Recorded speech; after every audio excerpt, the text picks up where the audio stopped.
In today's video, I'm going to show you my 3 most powerful gold scalping strategies that work perfectly on the 1-minute and 5-minute charts. These are the exact setups I would rely on if I had to trade gold every single day. Each one is built on clear mechanical rules, and I'll break them down step by step.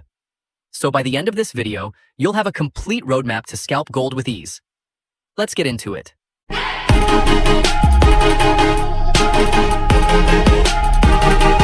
Before jumping into the scalping strategy, we first need to understand the gold pair. In Forex, gold is traded as XAUUSD, which represents the price of gold quoted in US dollars.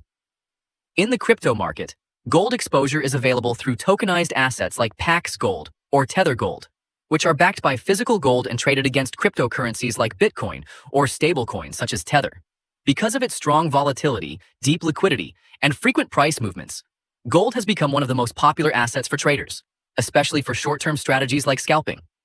Despite the Forex pairs like Eurodollar or US stock indices such as S&P or NASDAQ that I prefer using strategies based on liquidity sweeps, the gold pair is most likely to react and respect the major areas such as key higher timeframes, supply and demands, order blocks, and fair value gaps. And it usually swings between these areas. Hence, for having the A+ scalping strategy, we need to take advantage of that by only focusing on scalping strategies that use higher time frame delivery as the main confirmation criteria. Now, let's start with the first scalping strategy. To apply this strategy correctly, you'll need to work with 2 time frames. First, a higher time frame to analyze the overall market condition. On this time frame, you want to identify a liquidity sweep, a break of structure, and the order block connected to them. Then, you'll zoom into a lower time frame to track the higher time frame delivery and look for reversal or confirmation signals. This is where you'll wait for your entry model to appear before opening a position. Now let's go step by step and see exactly how this setup plays out. In the first step, you need to identify a key liquidity sweep or liquidity grab, along with a break of structure on the higher time frame. Of course, you can do all of this manually, but for this video, we're going to use the Price Action Toolkit indicator to do it automatically. If you're interested in using this indicator, check out the link in the description. It also comes with a 30-day money-back guarantee in case you decide it's not for you. Now, in this bullish example on the higher time frame, the very first thing you want to identify is a bullish liquidity sweep or liquidity grab. In simple terms, you're looking for price to take out a key level, reverse immediately, and then confirm that reversal with a break of structure. To set this up, after applying the Price Action Toolkit, go to the Settings tab and enable the Liquidity Grab option. Once that's activated, bullish liquidity grabs will appear on the chart as small green circles, while bearish liquidity grabs will appear as red circles. Next, go to the indicator settings and activate the BOS and chalk checkboxes. Here in this example, we can see a bullish liquidity grab where price sweeps below a recent key swing low, immediately shows a strong rejection to the upside, and finally leads to a bullish break of structure. In the next step, you need to mark out the order block that initiated both the liquidity grab and the break of structure. This becomes your higher time frame point of interest. More often than not, price tends to revisit this block, where it acts as a demand zone and smart money steps back into the market. Now, for those who are wondering what an order block is, order blocks are decisional zones where large volumes are placed right before a major expansion. Because of this, price often reacts or reverses when it returns to these areas. In a bearish scenario, a bearish order block is the last up-close candle, or a series of up-close candles, formed right before a strong bearish move that causes a break of structure. On the other hand, in a bullish scenario, a bullish order block is the last down-close candle, or series of down-close candles, formed just before a strong bullish move that leads to a break of structure. After marking the order block, the next step is simply to wait for the price to return to that zone. This is where your potential trading opportunity begins to form. Once price reaches the order block, the next step is to zoom into the lower time frame and closely monitor the price action for signs of reversal. These signs could include a market structure shift, a change of character, or other reversal signals such as IFVGs or VSR patterns. Now in the next step, we're looking for a violated fair value gap that transforms into an inverse fair value gap. This serves as our first confirmation. Once the IFVG forms, it often acts as a new support level, providing a strong area for a potential buy entry. And if a market structure shift occurs at the same time, it adds another powerful layer of confluence, making the setup even more reliable. With these confirmations in place, we can expect price to retrace back into the inverse fair value gap, now acting as support, before continuing upward toward the next pool of buy-side liquidity. For placing an entry using this model, you have two options.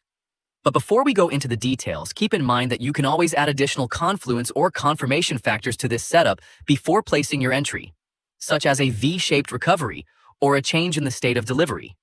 However, this is completely up to you, because adding extra confirmations can be a double-edged sword. While it can increase the reliability of the setup, it may also cause you to miss the trade entirely if the market moves quickly. Now let's see exactly how to place our entry. As mentioned earlier, when using this scalping setup, you have two main entry options. The first option is to enter immediately after the inverse fair value gap, IFVG, forms. In this case, you open your position at the opening of the next candle with your stop loss placed below the most recent swing low. The second option is to place a buy limit order at the highest point of the newly formed IFVG and wait for price to retrace back into the zone and activate your position. For your take profit, you can target the nearest buy-side liquidity on the current time frame. Or, if you're aiming for a larger move, you can target a key level on the higher time frame. This entry approach often provides a better risk-to-reward ratio, since it is slightly more conservative. Now, in cases where price has already started moving in my expected direction, and my first position is already running in profit, and there is still enough room for price to continue higher, I often look for an opportunity to add another position as a continuation setup. This happens when price forms a new bullish fair value gap during the next bullish leg that follows the new break of structure. In this case, the next unmitigated bullish fair value gap becomes our second entry point. We can place a buy limit order at the highest point of that fair value gap, with the stop loss placed a few pips below the most recent swing low. Of course, the exact opposite logic applies in a bearish scenario. As mentioned earlier, to get the best results with this trading plan, especially when trading gold, you'll need to work across two different time frames. The most effective higher time frames for identifying this setup are the 30-minute and 15-minute charts. Once a potential setup is identified on the higher time frame, you can then move to lower time frames, such as the 5-minute or even the 1-minute chart, to execute your entries. So let's continue with the second scalping strategy. This setup works with two time frames, the 1-hour and the 5-minute charts. On the higher time frame, we analyze the overall market condition. Here, we're looking for unmitigated high-quality supply and demand zones.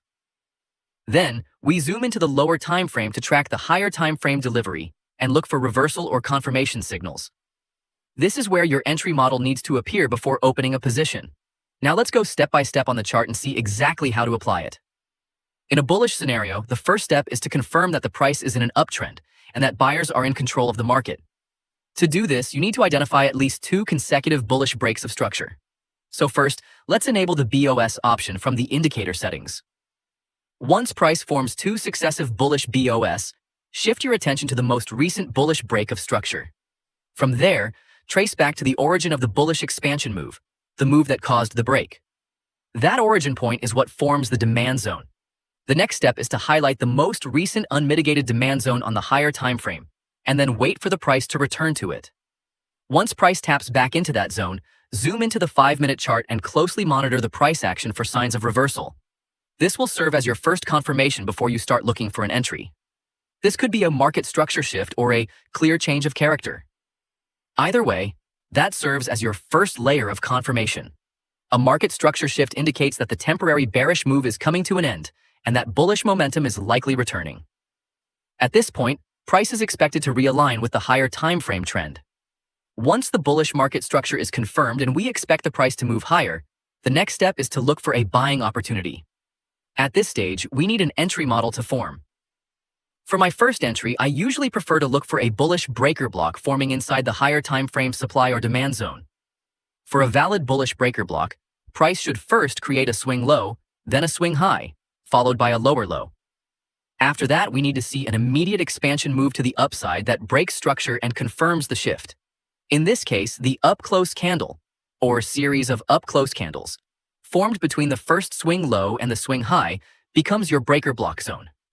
This is the area where you plan your long entry. You can mark the breaker block manually, step by step, exactly as I showed earlier.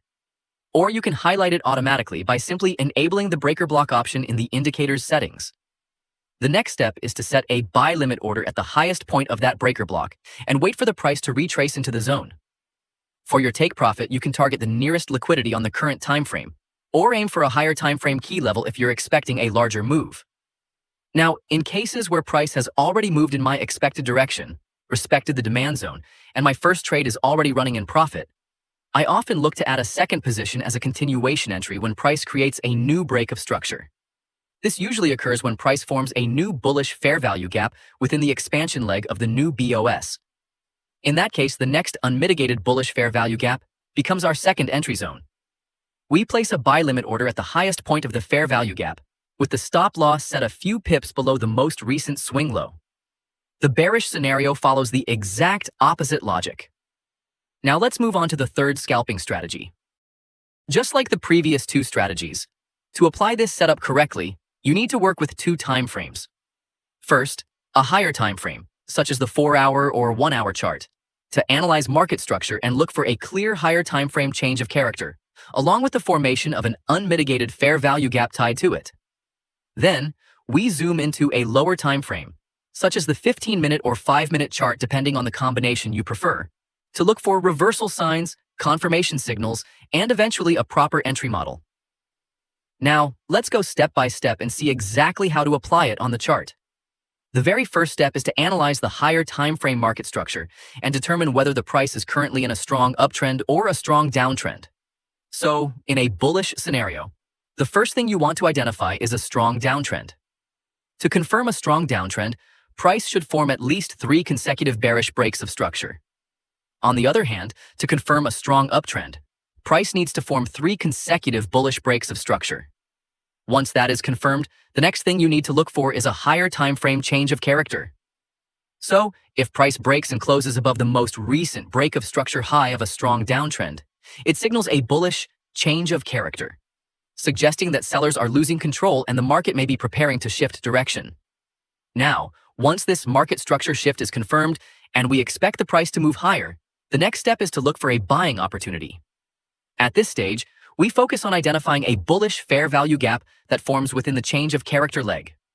So after identifying the higher time frame chalk and its fair value gap, the next step is to zoom into the lower time frame and wait for the price to return to that higher time frame fair value gap. Once price enters the zone, closely monitor the price action inside the gap and look for any sign of rejection. This confirms that price is respecting the higher time frame imbalance, and it serves as your first layer of confirmation. After that, the next step is to look for a violated fair value gap that flips into an inversion fair value gap, either inside the higher time frame FVG or just outside it after the rejection. This becomes your second layer of confirmation. When this inversion fair value gap forms, it often acts as a new support level, and this is the area where you start looking to open your long position. Now the next step is executing your position. To do that, you have 2 options. The first option is to enter immediately after the inversion fair value gap forms, inside the higher time frame fair value gap. In this case, you open your position at the opening of the next candle, with your stop loss placed below the most recent swing low. The second option is to place a buy limit order at the highest point of the newly formed IFVG and wait for the price to retrace back into the zone and activate your position. For your target, you can aim for the nearest buy-side liquidity on the current time frame. Or if you are expecting a larger move, you can target a key level on the higher time frame. Keep in mind that you can always add additional confluence or confirmation factors to this setup to improve its win rate, depending on your trading style. For example, you might require price to fill at least 50% of the higher time frame fair value gap, or wait for additional confirmation signals such as a XAUUSD formation before entering the trade and other similar factors. That's it, traders. Thanks for watching. I hope you found this video valuable. If you did, hit subscribe and turn on notifications so you never miss an update. Drop a comment below with your thoughts or topics you'd like to see next. Your support means the world to us. See you in the next video.